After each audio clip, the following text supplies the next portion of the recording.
Proverbs 4. Listen, my sons, to a father's instruction. Pay attention and gain understanding. I give you sound learning, so do not forsake my teaching. For I too was a son to my father, still tender and cherished by my mother. Then he taught me, and he said to me, Take hold of my words with all your heart. Keep my commands, and you will live. Get wisdom, get understanding. Do not forget my words or turn away from them. Do not forsake wisdom, and she will protect you. Love her, and she will watch over you. The beginning of wisdom is this: get wisdom. Though it cost all you have, get understanding. Cherish her, and she will exalt you. Embrace her, and she will honor you. She will give you a garland to grace your head and present you with a glorious crown. Listen, my son, accept what I say, and the years of your life will be many. I instruct you in the way of wisdom and lead you along straight paths. When you walk, your steps will not be hampered. When you run, you will not stumble. Hold on to instruction. Do not let it go. Guard it well, for it is your life. Do not set foot on the path of the wicked or walk in the way of evildoers. Avoid it. Do not travel on it. Turn from it and go on your way. For they cannot rest until they do evil. They are robbed of sleep till they make someone stumble. They eat the bread of wickedness and drink the wine of violence. The path of the righteous is like the morning sun, shining ever brighter till the full light of day. But the way of the wicked is like deep darkness. They do not know what makes them stumble. My son, pay attention to what I say. Turn your ear to my words. Do not let them out of your sight. Keep them within your heart, for they are life to those who find them, and health to one's whole body. Above all else, guard your heart, for everything you do flows from it. Keep your mouth free of perversity. Keep corrupt talk far from your lips. Let your eyes look straight ahead. Fix your gaze directly before you. Give careful thought to the paths for your feet, and be steadfast in all your ways. Do not turn to the right or the left. Keep your foot from evil. Proverbs 5. My son, pay attention to my wisdom. Turn your ear to my words of insight, that you may maintain discretion, and your lips may preserve knowledge. For the lips of the adulterous woman drip honey, and her speech is smoother than oil.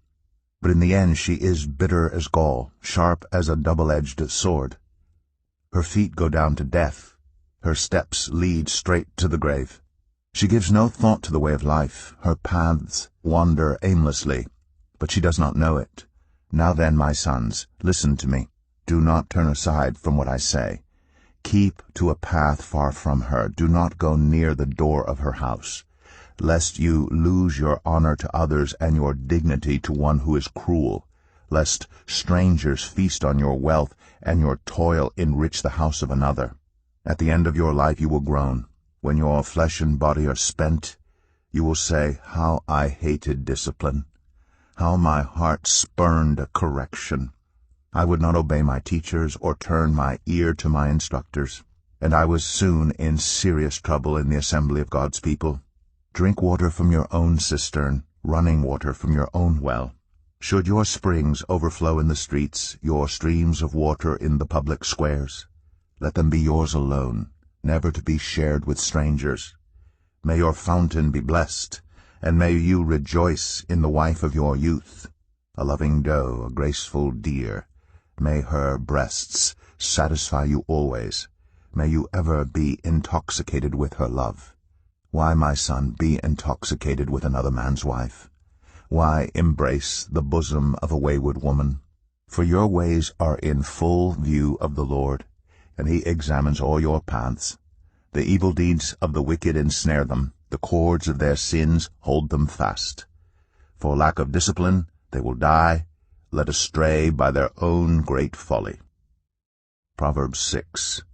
My son, if you have put up security for your neighbor, if you have shaken hands in pledge for a stranger, you have been trapped by what you said. ensnared by the words of your mouth. So do this, my son, to free yourself, since you have fallen into your neighbor's hands. Go to the point of exhaustion, and give your neighbor no rest. Allow no sleep to your eyes, no slumber to your eyelids. Free yourself like a gazelle from the hand of the hunter, like a bird from the snare of the fowler.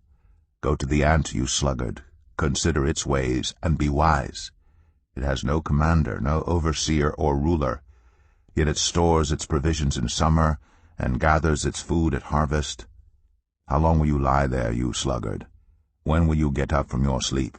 A little sleep, a little slumber, a little folding of the hands to rest, and poverty will come on you like a thief, and scarcity like an armed man. A troublemaker and a villain who goes about with a corrupt mouth, who winks maliciously with his eye, signals with his feet, and motions with his fingers, who plots evil with deceit in his heart. He always stirs up conflict. Therefore, disaster will overtake him in an instant. He will suddenly be destroyed without remedy. There are 6 things the Lord hates, 7 that are detestable to him: haughty eyes, a lying tongue, hands that shed innocent blood, a heart that devises wicked schemes, feet that are quick to rush into evil, a false witness who pours out lies, and a person who stirs up conflict in the community. My son, keep your father's command, and do not forsake your mother's teaching. Bind them always on your heart, fasten them around your neck. When you walk, they will guide you. When you sleep, they will watch over you. When you awake, they will speak to you. For this command is a lamp, this teaching is a light, and correction and instruction are the way to life, keeping you from your neighbor's wife, from the smooth talk of a wayward woman. Do not lust in your heart after her beauty, or let her captivate you with her eyes. For a prostitute can be had for a loaf of bread, but another man's wife preys on your very life. Can a man scoop fire into his lap without his clothes being burned? Can a man walk on hot coals without his feet being scorched? So is he who sleeps with another man's wife.